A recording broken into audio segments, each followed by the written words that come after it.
Time doesn't erase murder. It just hides it better. They said the case was closed. They said no one was watching. But someone always is. This is Santana True Crime. Welcome to Santana True Crime. Tonight we've got a fascinating case, one that's baffled authorities for more than 6 years. It is the murder of Liz Barraza. Liz was murdered on January 25th, 2019 in Harris County, Texas. What's odd about this case is that she was setting up for a garage sale. Her husband had just left, and around 7 o'clock in the morning, a suspect comes up and guns her down in her driveway. We are going to go through the entire timeline. We've also got video footage of the murder itself, so viewer discretion is advised. We will be playing that. I will give you a warning beforehand, but again, this is the full actual surveillance video that is not edited. So with me today is Dr. Brian Santana. I know that Brian has studied this case as well. Brian, welcome to the show. Thank you. Good to be here. Brian, you were actually the one that brought me onto this and showed me the video, and it is just wild. We are going to start out with what we know about the day before. And so Thursday, January 24th, 2019, we know that Liz and her husband, Sergio, were discussing a garage sale. And the garage sale was supposed to be on Friday and Saturday, the following day. We also know that this is something that Liz was preparing for because she had taken off time for work. They were going to go to Universal Studios. And so they were going to use the money from the garage sale as kind of their fun vacation fund. We also know that Liz and Sergio were placing signs around the neighborhood. We'll watch the video, but these houses are very close. They're small lots. It's a very dense area where the house may be 15 yards from each other. I mean, we're talking about extremely small lots here. So we know that on Friday morning at approximately 2 a.m., the suspect vehicle, which is going to be a black Nissan Frontier, was observed driving in the neighborhood, and it's actually captured on some of the cameras, including Liz's. At 6:08 that morning, Liz goes to a Starbucks to get coffee. At 6:16, Liz arrives home and begins setting up for the garage sale. And that's when Sergio decides to leave at, I'm sorry, I wanted to make sure I get this correct. So Liz and Sergio, they start setting up around 6:17, and we've got the exact times because we've got a lot of the camera footage on there. We also know that before Sergio leaves, he actually sets the alarm to the house, because he wanted to have Liz a safety option that if someone did approach her, she could open up the door and the alarm to the house is going to go off, letting the authorities know. We know that at 6:47, that suspect vehicle, the Nissan Frontier, arrives near the neighborhood to a Goddard school parking lot. So again, that's at 6:47. We know it's 6:48, so it stays in there for 1 minute. That vehicle leaves the parking lot and is in a concealed location. And that same time is when Sergio leaves the house, and he's driving a white panel van. The first video I'm going to play you is the doorbell camera, which is going to capture the truck passing by the house. And you're also going to be able to hear the audio. I've been playing this more than a few times, and you can definitely make out some words, but it is unclear of what they're actually saying. So if you want, turn it up. Again, this is not edited. You are going to hear gunshots. So viewer discretion is advised.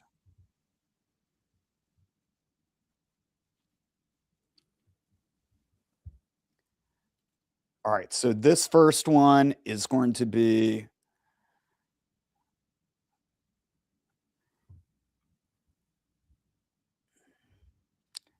all right. So this is a doorbell camera. It's a Ring doorbell, so you're going to hear it cutting off and on. It's going to get a little staticky, but listen to after that truck comes by, you can hear voices coming.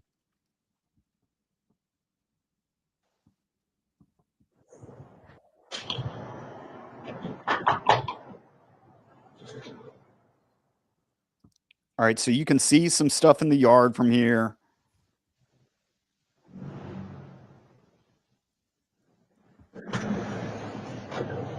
And right there's when the truck goes by. Mm-hmm. The truck is going to do a 3-point turn and turn around and park behind Liz's car.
All right.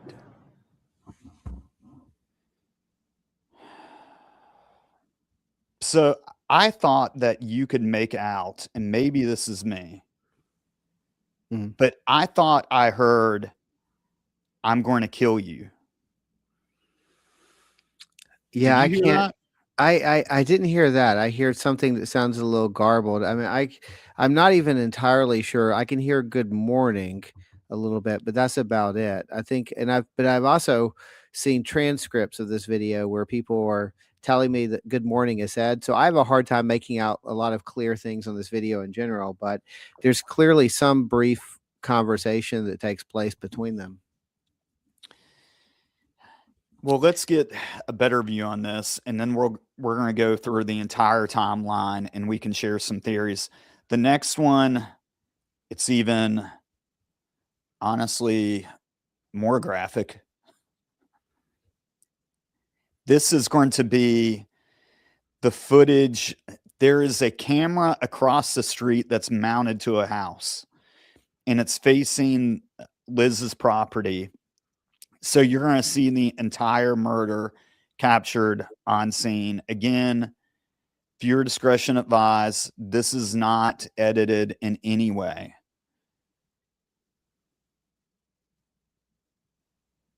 And this is courtesy of thedailymail.com.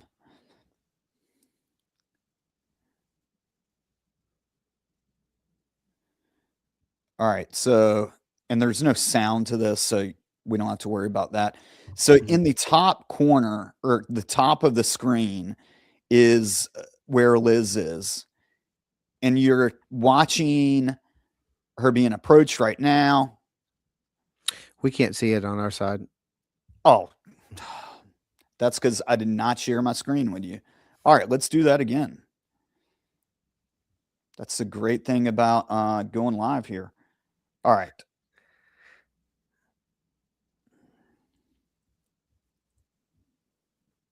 while I get this set up.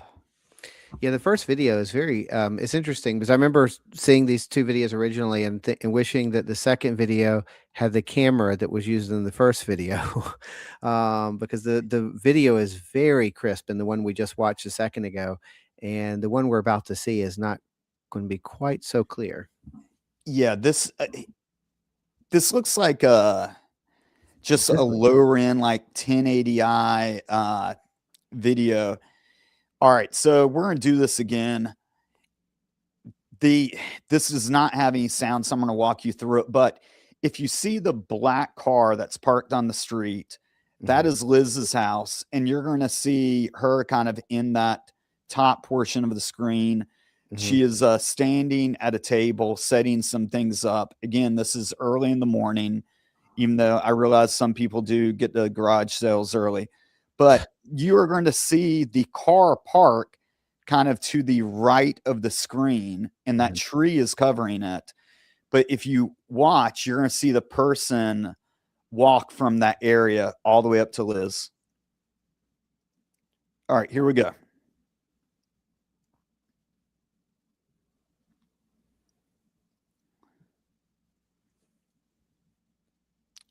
All right, so again, you can see the headlights of the truck. Suspect is walking up now. Okay, yeah. Circled in the red. Video sucks, I know. But it's probably a good thing because I get kicked off YouTube.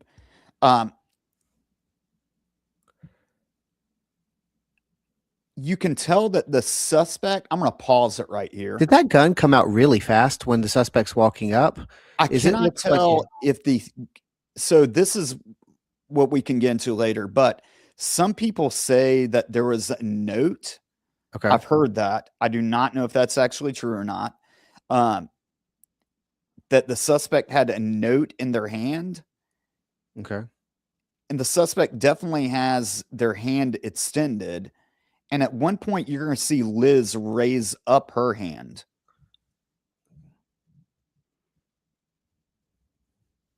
So they're having a conversation, and the suspect shoots her 3 times. And then watch the gate. Okay. I'm going to pull this back. Watch the person run.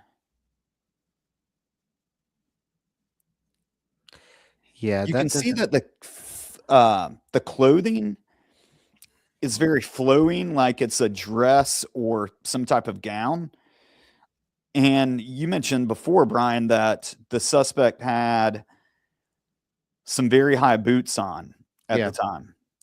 Yeah, it's hard to tell though whether it's is it a kind of woman wearing boots, or is it a kind of disguise and it's a thin man wearing those and is running awkwardly because of the boots? Anybody's going to run awkwardly in boots that go up to your knees. It's right. It's a very and it's one of the things that I think is a question I have about this case too, is that in the approach, if this is something that is premeditated and not random, doesn't that seem like a very strange choice of clothing to be?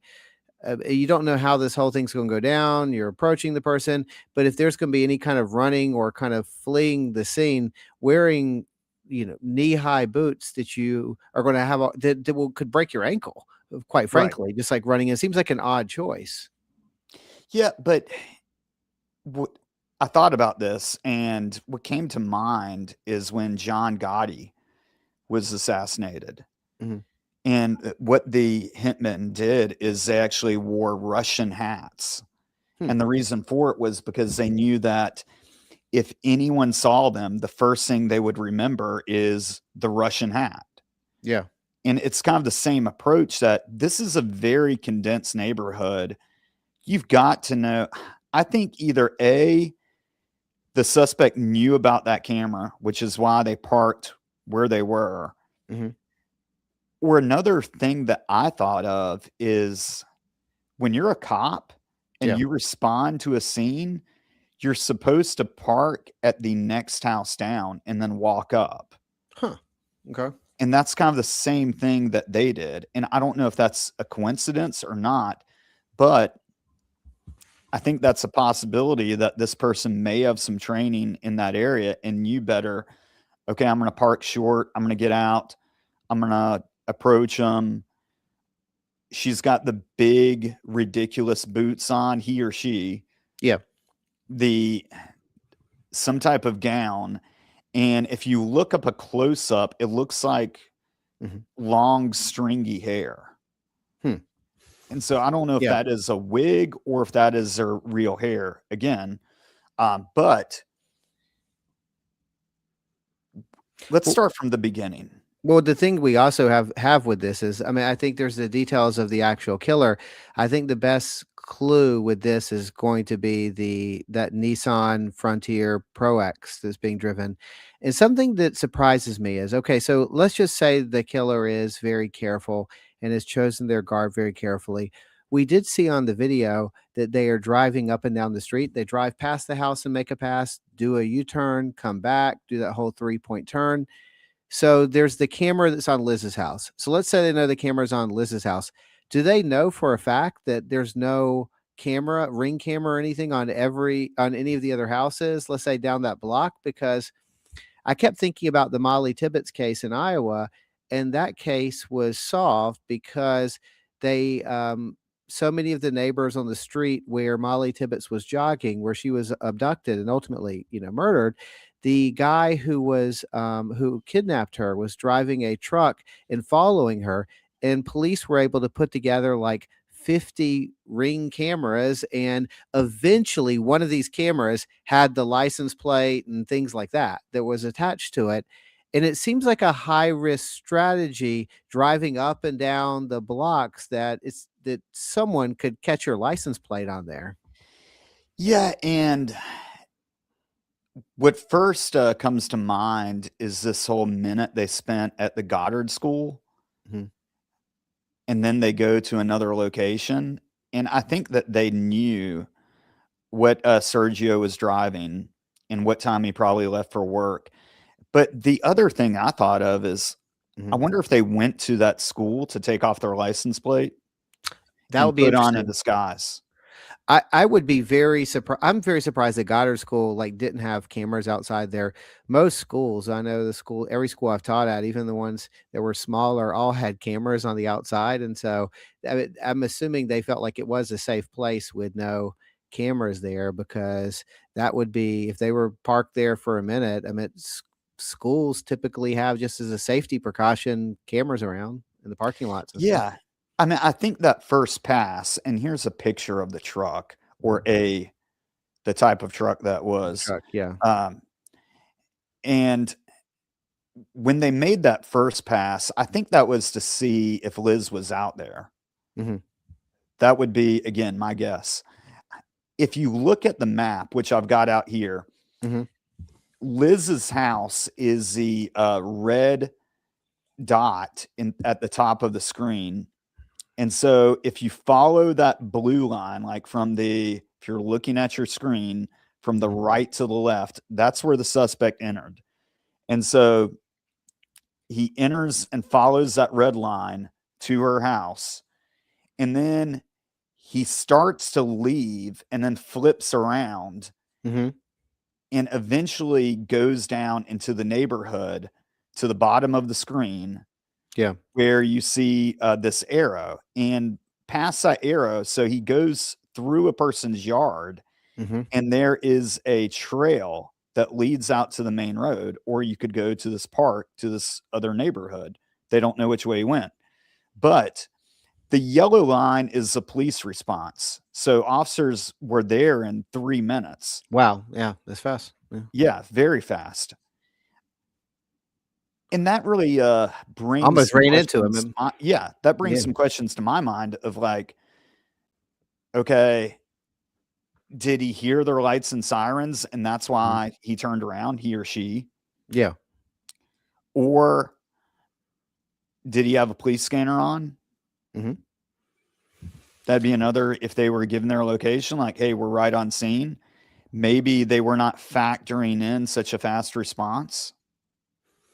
Do you get the sense that this was someone who knew this neighborhood or someone that was just out cruising around? I mean, we talked about this with the Brittany Locklear case. I feel like I'm having some deja vu of just like, was this a person who was passing by and just on a spur of the moment, past someone's out there, there's opportunity for whatever reason, I'm going to turn back around, I'm going to do this? Or does this feel a little bit more calculated given the timing of her husband Sergio's departure? I think it was planned, and I think that they intentionally went at 2 a.m., the previous day, or sorry, that morning, and I think they were scoping the house, Mhm. driving around the neighborhood, and trying to get the lay of the land. I don't know if that exit strategy was planned or not. Mhm.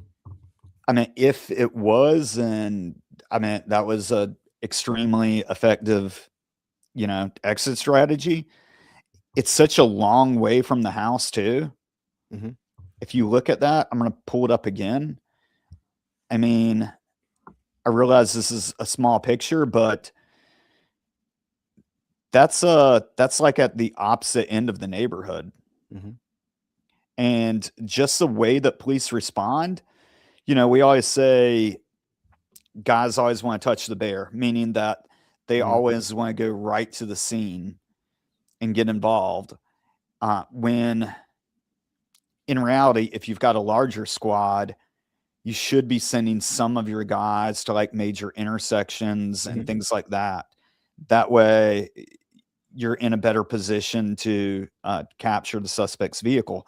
They actually stopped a truck that is similar to this vehicle Mhm. uh, right after the murder, but Interesting. they took his information and let it go.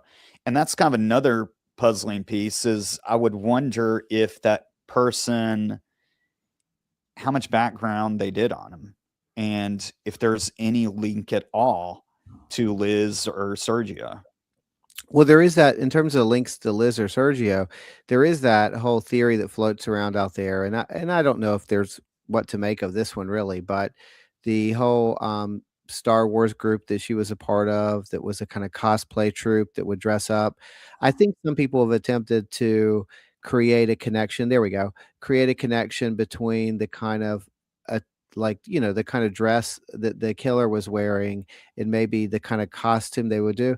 That always seems a little flimsy to me, but I would think even with a group, that does kinda cosplay like that, at a minimum, I would be curious if, and I'm sure investigators looked into this, do any of the people in this Star Wars group that cosplay, do they drive a Nissan Frontier 4X or Pro Yeah, X? that I'm would pretty be sure. a great question to ask.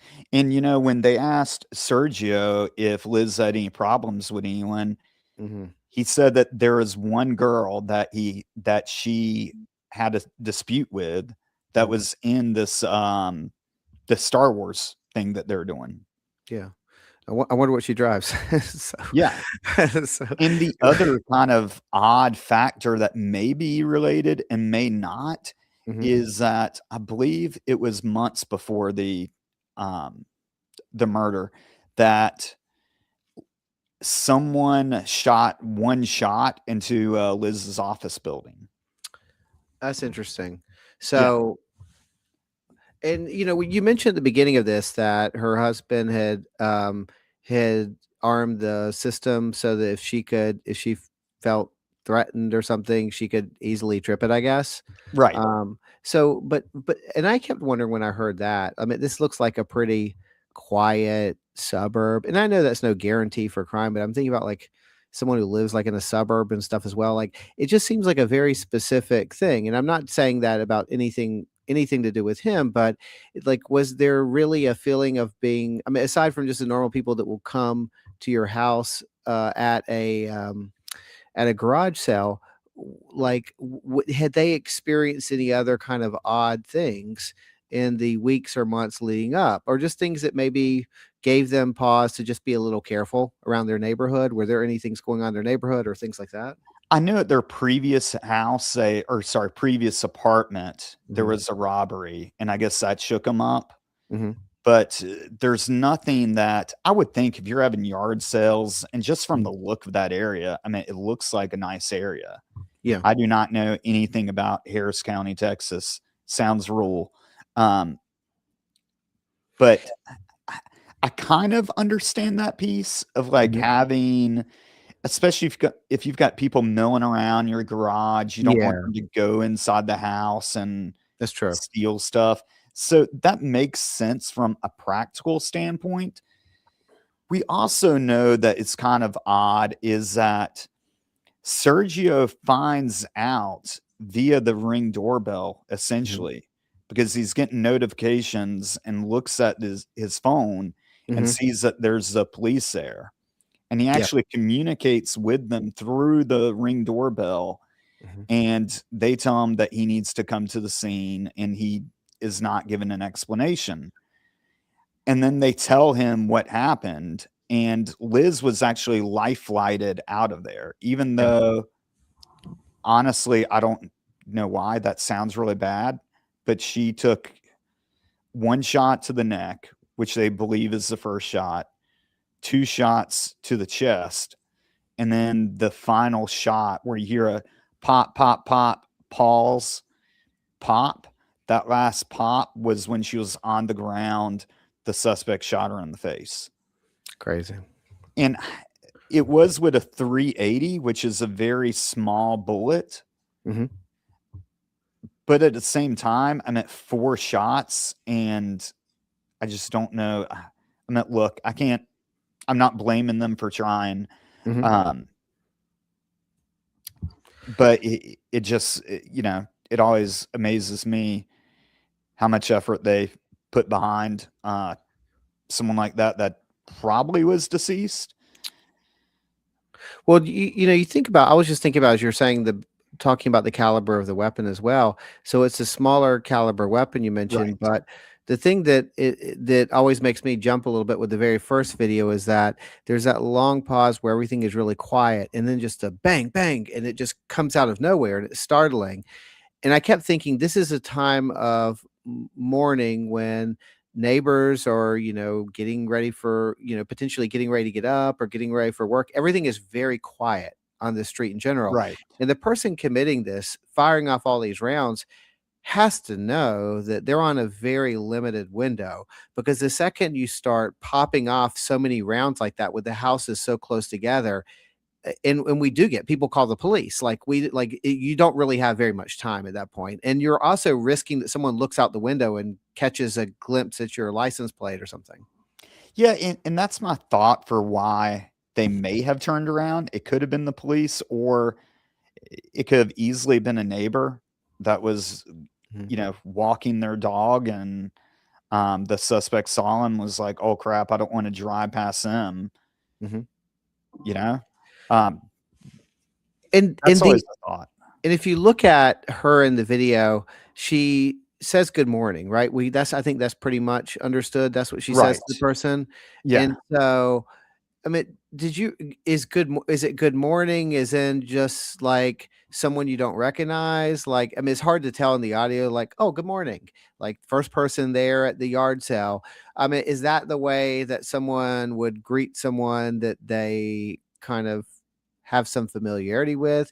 I think what's really hard to parse out in the video is her initial greeting with this person, is there any recognition that's tied to it? Supposedly, what the family said is no.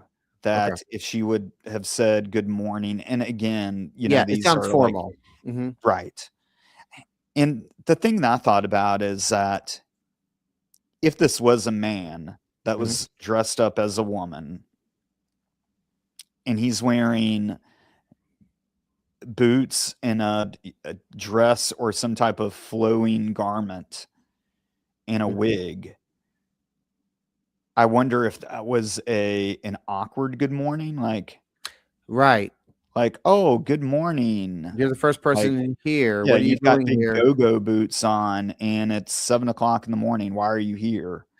Well, and it seems aggressive to the way the person walks over. I mean, the person runs away, but they're walking over. It seems like a very purposeful walk. Once they get out, it's not like they're kind of mealing around and then kind of decide they're going to do something. They're immediately walking towards her with a real sense of purpose that seems, if you were on the other end of that, I would think that would feel like a very, very aggressive. If I was in a front yard and someone pulled up and just immediately just starts walking really quickly right Right, towards straight me, at that you. yeah, that feels very that would set off a lot of alarm bells. That would be a kind of fight or flight type thing, right? Yeah. Not casually walking or even, if you're going up to someone you don't know, part of the way you as a visitor kind of make them comfortable is if it's like a yard sale like that, getting out, walking slowly, waving, saying, "Oh, hello," something to basically let them know like I'm okay. I'm just coming here to look at this. But if you get out before you say anything and just walk really quickly towards the person after after making a U-turn and then parking behind them, that would feel very frightening, I think, Well, and and aggressive. this is not, if you look at the time of day too, this is at 6:48 in the morning. Yeah. It's still dusk out. You can see, but it's definitely dark enough. We saw it on the doorbell camera that here, I'm gonna share the screen again just so you can see this. Yeah. I wanted to show it just because I think that looking at the daylight, Mhm. stay with me here. All right. When we're looking at that, Mhm. like it's light enough. Mhm. Uh, Listen, it's called Connect Team, and of it's course, that happened. Thanks, YouTube. All right. No thanks. So if we look at this, Yeah. it's pretty light out, but that's the truck's headlights. Yeah. I think that may have been the intention of parking away too, Mhm. is that if you've got this disguise and this is, I'm really on the fence if it's a male or a woman. When I watch them run, it kind of looks like more, they definitely look athletic. They're not fat. Mhm. They don't look very tall, but that may have been too, when we're looking at that video, the camera's mounted up high. So Mhm. you're not going to be able to accurately tell how tall this person is. We know that Liz is, I think she's around 5'3". Okay. And so when we're looking at the camera, she doesn't look, he or she does not look that much taller, Mhm. but we definitely know that the suspect's wearing some type of like boot with huge platforms on. And that's another thing that I think may have been done intentionally, is if this is a short female Mhm. that is trying to disguise who she is, adding 4 inches to your height and wearing some flowing clothing, and especially with the long wig, that's definitely the way to do it. And all of that sounds highly premeditated, like as we go through some of Oh, these I details think with it's it. absolutely So premeditated. This was planned. And so so we're left with, if this is something planned, like who is that person in her circle? It seems, or in, that knows of her at least, because it does seem personal after those initial shots. As you mentioned, there's that last shot to the face as well. And so maybe in an effort to make sure she's dead or just add insult to injury because she's been shot at close range several times already. Um, and it seems deeply personal, and it's, I think, one of the unnerving things about this case is if the people close to her really have no idea who this could be, and there weren't really people who had these grudges. Clearly there was someone who was aggrieved enough with her to actually go through the trouble of potentially disguising their appearance, planning this out in a premeditated way, and then going through it with a level of malice where they're shooting at the end after the initial shots. Yeah. I Someone that angry that you just don't know about. That has that much of an issue, because I think that people can kill for lots of different reasons or no reason, but I'd like to think at least that someone who engages in something like this, which seems so incredibly personal, that there was some kind of beef that they had. It wasn't just something they didn't like the person, right? Right, and that's what's so strange about this case is that allegedly they didn't find that Sergio had an affair, that he had any type of, inappropriate relationships. Yeah. The only thing that they found was Sergio's dad was going through a divorce and some financial troubles. Mhm. But at the same time, I do not think that that is an older male. So let's play this one more time. I'm If gonna this, play. yeah. Mhm. I'm sorry. I'm gonna play the part where he or she takes off running, and Okay. I want you to give me a guess if you think this is a male or female. I wish we could zoom in. All right. Here we go. Right.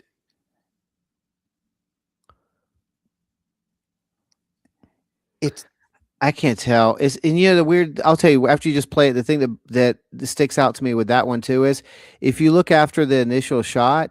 If you've never if someone's never killed someone before, and I certainly haven't, but I would think just that they have this idea. So the person has this idea of what they're going to do, and then right. they do it, and maybe they not necessarily recoil, but I would imagine that it takes a certain type of person. You're doing this, fires the first shot, and then without even missing a beat, leans forward and continues moving forward. It seems like there's not even a hesitation, oh shit, I shot this person, or maybe I shot this person. Okay, I need to get out of here. Continuing with their arm down, re-aiming, and just moving forward and continuing to fire. And that's why, I mean, the person is using a revolver too, which is why they didn't find any shell casings. But that is kind of the other piece to this, is that the person is shooting with one hand. Okay. Yeah. Revolvers tend to have a heavier trigger, meaning that you're going to have to put more pressure on the trigger to make it go bang, to actually move it. Mhm. And that's why it leads me to that maybe this may be a guy. Okay. Because a female not using two hands on a revolver, Right. I've got a snub nose 38 revolver, Right. No. and the trigger is really heavy. Yeah. It's one that, if someone with small hands is going to have a hard time, that's a woman, is going to probably have a harder time pulling that trigger. Mhm. And it's extremely loud and not accurate. This guy or woman, person, we'll say, or suspect, shoots with one hand. And like you were saying, they hit the neck, and that's got to affect them mentally. And then they proceed to shoot 2 rounds into the chest area, which, again, you go back to training and law enforcement, that's where you're supposed to be aiming, is the chest. And the reason for it is it's a larger target. And then once she drops, we know that that final round was shot in the head. I've heard some people speculate that the reason why she drove by again, he or she, the suspect, is because they want to make sure that Liz was dead. But I find that hard to believe. Yeah. If they've shot her 4 times. Right. Especially that last shot. you mentioned, and also if they've given so much thought and premeditation to this, I mean, have they scoped it out and know that no one's walking their dog at this time of morning or whatever else? Because there's so many variables on a suburban street like this. Who's going to their window to see something? Who might at the moment this happens just be stepping outside of their house to walk their dog, and you kind of run by them or something? It just seems like there's a lot to take into account. And if you are just going to make another pass, like what are you going to do? Get out and fire again? If the person Right. is like you're already kind of it's pretty much over at that point. Yeah, and I mean, we've got reports where neighbors are calling 911 that Mhm. live nearby, and that happens within minutes of this happening. The 911 calls are coming in. I believe at 6:53 was the first 911 call. I mean, And this is Texas too. They're lucky someone yeah, didn't run out of their house and start firing at her. And to so, be or whoever the exact, person that did it. Yeah. the truck, the murderer sprints back to the truck at 6:53 and 10 seconds. hmm And 39 seconds later is when the neighbor across the street calls 911. I wonder if there were any traffic cameras that, like, after leaving the neighborhood, are there any traffic cameras anywhere in this town that I'm sure, like, they pull video if there was available, or or cameras that caught cars passing through, maybe that were speeding or something, or not speeding, going through red lights, or I wonder if there's anything like that. They do. And when they're going back and kind of putting these things together, they were not able to get a tag and they eventually just lost track of the vehicle, Okay. which is kind of common. I mean, larger cities, what they do, this is, I guess, not a big secret, but for example, in Raleigh, what they'll do is they'll put a light in the on the traffic signal. Mhm. And then that way, when during a murder or a robbery, you're actually able to catch a better picture of the Mhm. back of the vehicle Yeah. as opposed to, a pole light that is near an intersection. That's great for if a crime happens like at street level, but it's harder to catch a license tag that's Yeah. driving by, if that makes sense. No, it does. I mean, I was thinking about the Luigi Mangione case, which we talked about like a few weeks ago. And, in that instance in New York City, I read there's somewhere between like 45,000 and 45 to 50,000 cameras. I mean, there's anywhere you go, there's a camera there. And so there's a lot of footage. It's a lot of work to pull that footage, but there's a lot of footage that can be grabbed. And maybe in this particular county, there's maybe less coverage in that way. Yeah. Um, and this is a small town too. This is not a well-populated place. It when I'm looking at this again, I can't go back, or I've got a hard time of getting away from the fact that it's not even 7 in the morning. This is Yeah. not a very common truck, and they just so happen to make a traffic stop near the area.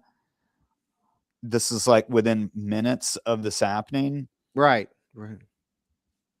but according to law enforcement, they're not related, and that could be just complete coincidental. Yeah. I can understand that.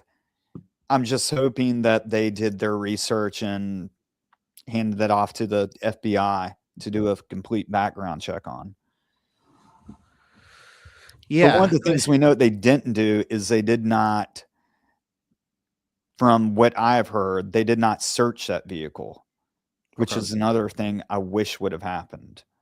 Mhm. And I'm not trying to play armchair quarterback here. I'm just stating the fact that they had a car that was very similar to the suspect's vehicle. Mhm.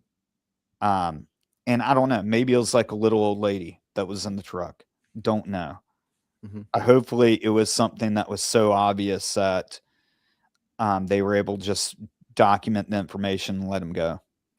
And given the size of this town and how widely this video was circulated, these kinds of cases to me always feel like there is a high probability they get solved. I'm not sure how this one does, but I think about like with the Delphi case, which we've talked about before. That video was incredibly grainy. It had to be really enhanced, but they were able to do significant things with the audio. They were able to clean up the audio, and eventually that it proved very useful. And I guess I'm wondering with this one, it seems like the audio is garbled with the original, but I wonder if the FBI or any other government agency would be able to clean up that audio enough where we could get more a sense of what was being said. Or if I'm sure this is already being done behind the scenes, but um, Yeah, and I would love for people to crank their volume up and yeah. let me know if they hear anything. You can send me an email to santanatruecrime@gmail.com. I'd love to hear your thoughts, or on IG, Santana True Crime, or you can leave them in the comments. I don't care. But I do think that maybe it is just the audio. It sounds to me, though, that you can capture what is being partly said. Mhm. It's not clear enough to tell, but it's. I feel like we're almost there. I don't know of how someone cannot, and maybe they have, and they just don't want to release it. Right, that was That could be that another was what option. happened with that happened with Delphi too, where we would Right. get these little bits increase, like, we get more bits of, the audio or more bits of the video, and more context, but, it also seems like this is, now's the time to start releasing some of this if we're, Yeah. so as we approach the anniversary. I read recently that, that her father is dying, and his wishes, like his dying wishes, like for this case to be kind of solved. And of course, and um, it feels like there's a lot of kind of bones in this case. They have a lot of video. They have this audio that's not too great, and because it is a small town, some part of me just feels like yes, people own Nissan Frontier Pro X trucks, but how many people, when someone in this town, looks around themselves, because this video is widely circulated, knows someone that has this truck, who also wears boots like that, who also has a 38, who has any connection whatsoever to Liz, and Yeah, and and I don't even think you have to dial it down that much. I think Mhm. if you just need to find out who owns the truck and if they have any connection to Liz, Sergio, or their family. I think the nightmare, what would make this a nightmare case would be, and I don't even think this is likely because, as you said, I think this everything about this feels highly premeditated. But in the event, let's say not even 1%, this is something totally random.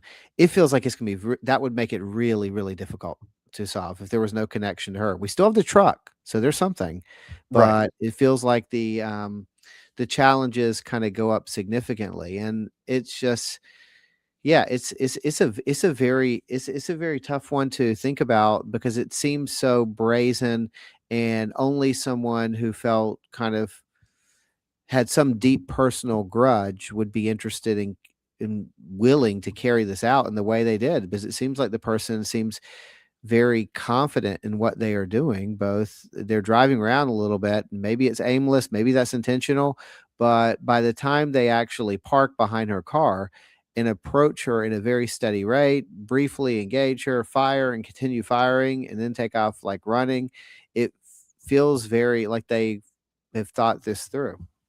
Yeah, and I think that, you go back to what we know, and this is a map of the red marker is where the Goddard School is. Mhm. And so we know that the suspect waits for Sergio to leave. And man, Mhm. it's almost down to the minute. Yes. And they position themselves where they can get to Liz's house within like a minute. This is not a long distance at all. And so with that in mind, it's just, I don't see how this is not premeditated. I believe that that person took a moment to put on their disguise, Mhm. and as soon as Sergio, as soon as they saw that white van, they were going in. I think that initial pass through was just to make sure she was outside. They flip around, and then, you know, that's when it all went down. Did they give do you know if they gave the family polygraphs? I don't know all of the ins and outs of this, and I'm not in any way suggesting I don't think this has anything to do with them necessarily, but it just seems like it you Well, I the don't think that you can rule out anyone at this point. right, but it's one of those things where the timing is what bothers me most about this because it's either is someone that has some kind of direct knowledge that the yard sale's going on, and we do know that they did say family did say they didn't really say too much to too they didn't say they didn't spread the word to too many people, and so who knows that there's going to be this yard sale because they're coming before anyone else does because they don't want to come after everyone is already out there and there's witnesses. Right. And who knows when Sergio is leaving for work because um, because they arrive just it's so closely after he leaves. Yeah, and I mean, someone would have had to have known from her work because she took time off, Yeah, and she actually took an additional day for the yard sale. And we know that Sergio has a good alibi. Like, he is across town at a Lowe's right. where he was picking up his crew. So I think he could be ruled out. The question is, it's like, did anyone associated with him have any incentive to do Sure. something? Or could this have been someone that wanted to be with, if it's a female and she wanted to be with Sergio and she knew Liz was in the way, like, one of those scenarios. Um, but ultimately, I just feel like that there has to be some type of connection Right. to Sergio in this whole deal. Not to This say they did it, but just to say that there's got to be some type of connection. Either that or, it's my second guess would be Liz and this whole group and the drama that unfolds when you're in Star Wars groups. that's a lot of drama for Star Wars though. Yeah, It's it that's taken is. very seriously. And I don't know if And you broke like the person's lightsaber, if that's right. like, What's what this feels like, I mean, this is a group my understanding is these groups do things like, oh, they're like they go to hospitals, like, to chills to, like, cheer sick kids up by dressing up in costume and right. stuff, like, I didn't get the sense that it was like I mean, it sounds like they take it very seriously, but not necessarily that it's one of these things where there's a lot of infighting. I could be wrong about that, so if there's anyone who's listening to this and they're part of these Star Wars groups, and there's a level of drama that we have no idea about because I don't know anything really about these groups aside from the fact that they I was a Star Trek person, aside from the fact that they kind of get dressed up and they kind of meet and do different kinds of charitable things. And it's just and if there was that person who had that big grudge that everyone was kind of aware of, it just seems like someone else would know and likely come forward.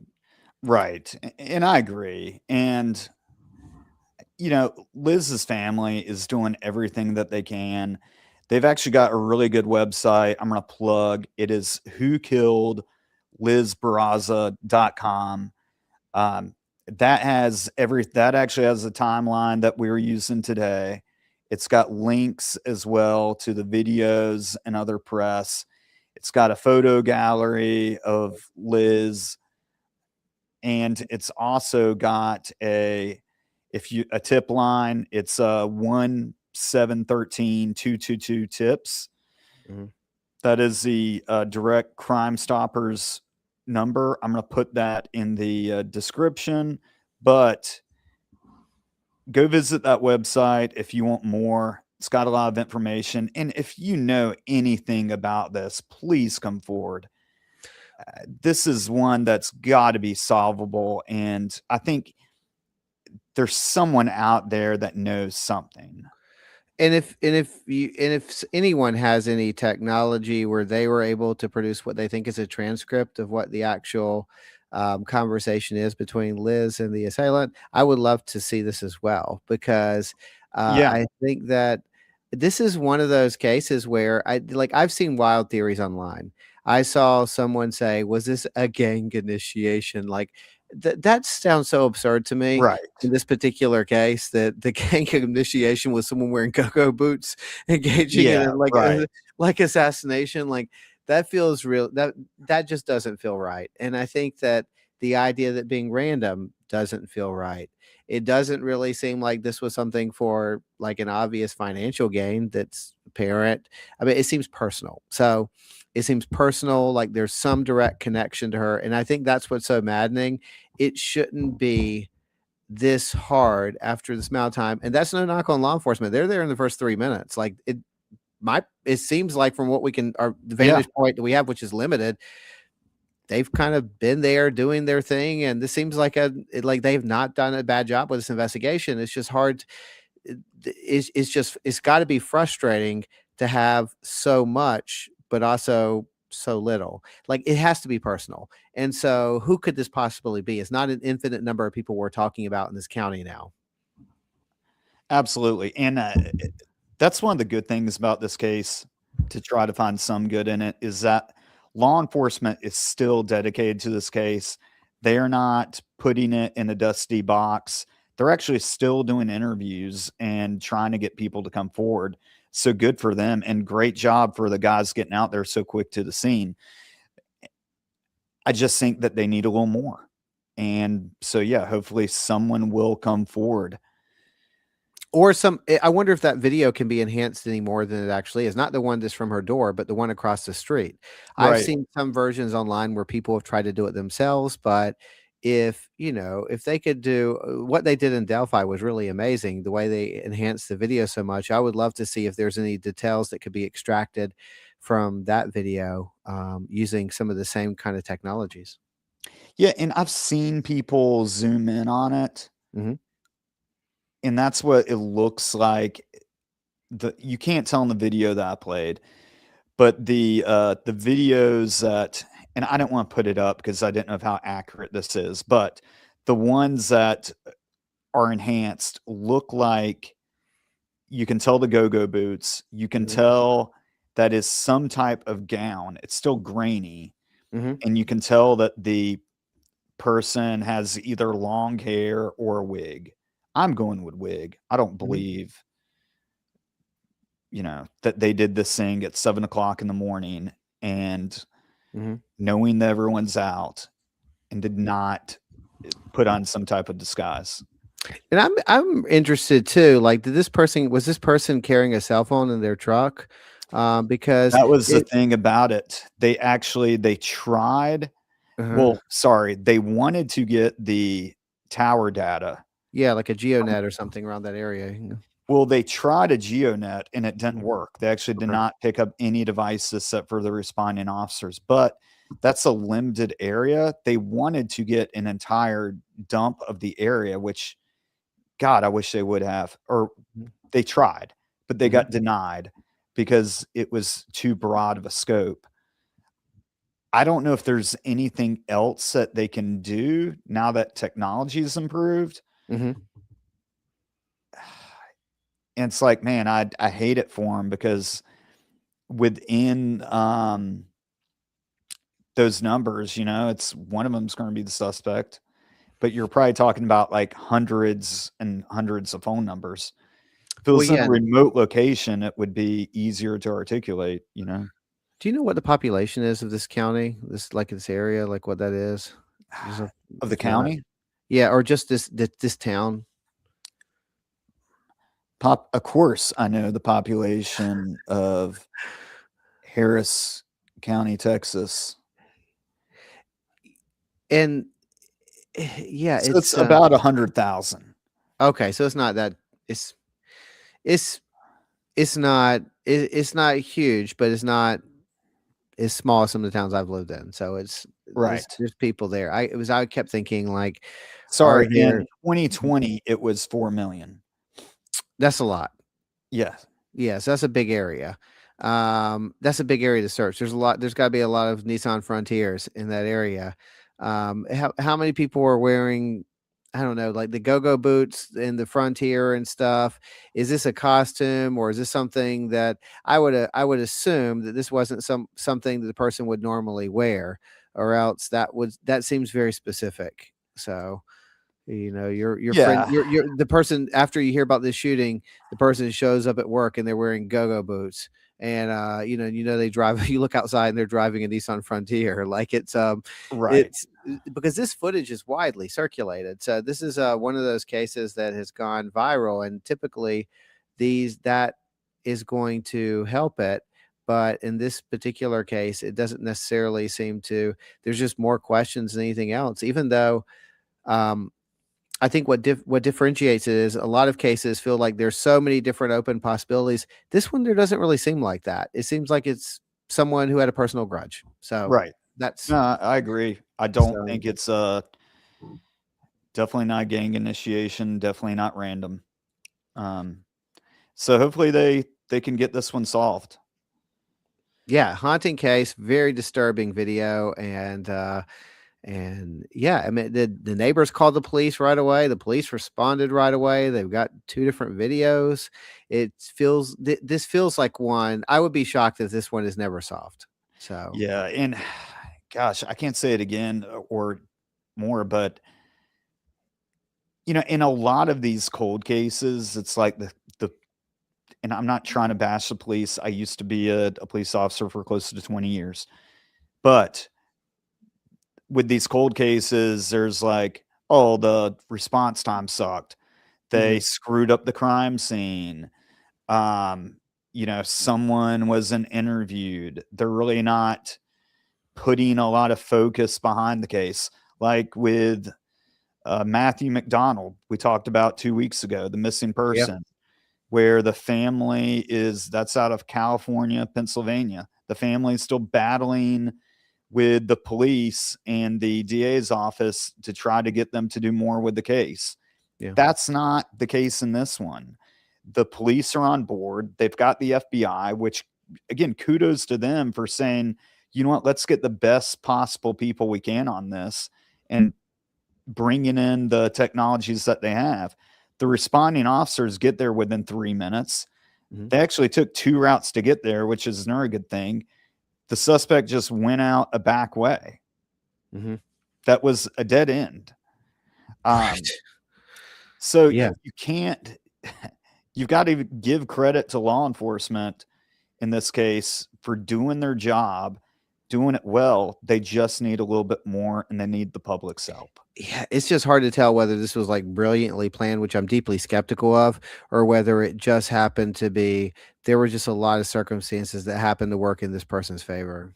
I really think that exit was probably an oh fuck moment. Yeah. Where they heard the sirens and they knew that they could not go out the way that they came. Yeah. And they found that dead end, and they probably saw the path from between the houses and just went for it. That makes sense. If they planned that, then damn, like they really planned. And I think that's where when people imagined every single aspect, including that getaway, was planned, that's when they start throwing things out like, oh, it must have been a professional hitman and Right. stuff.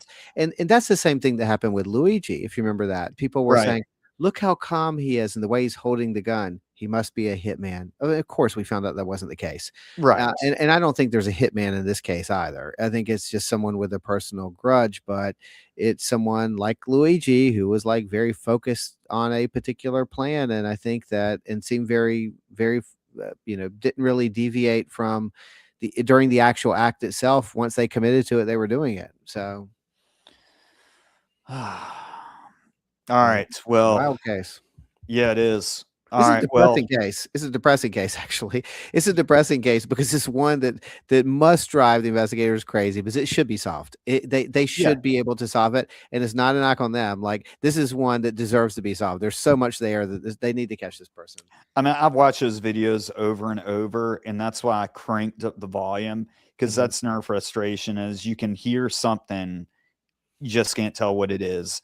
And I think if they knew what that was, that may be that tipping point to getting this case solved.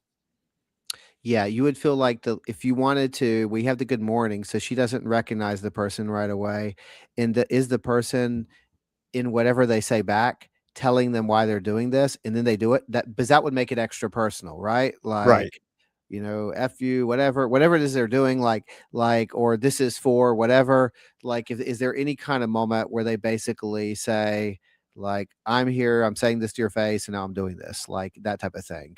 And so, Right. yeah.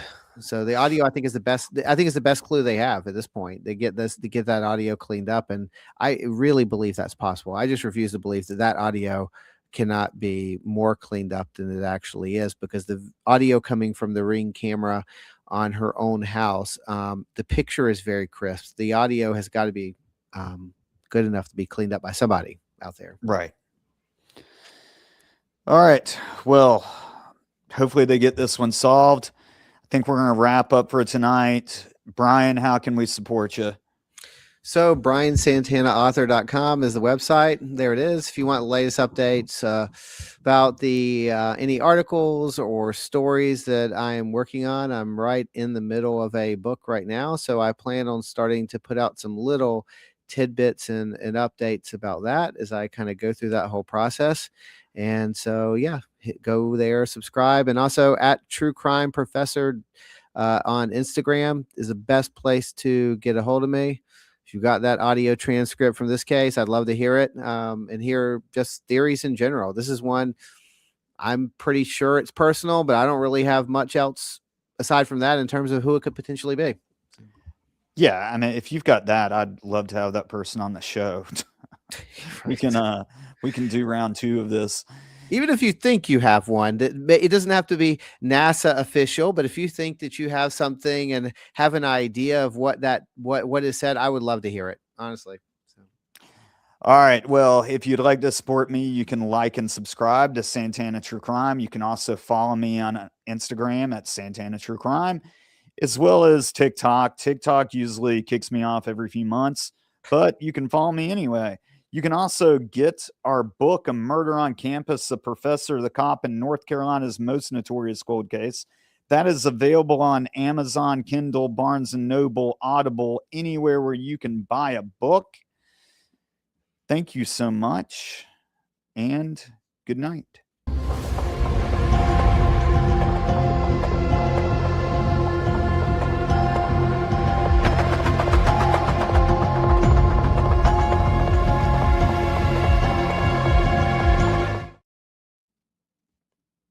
Cool.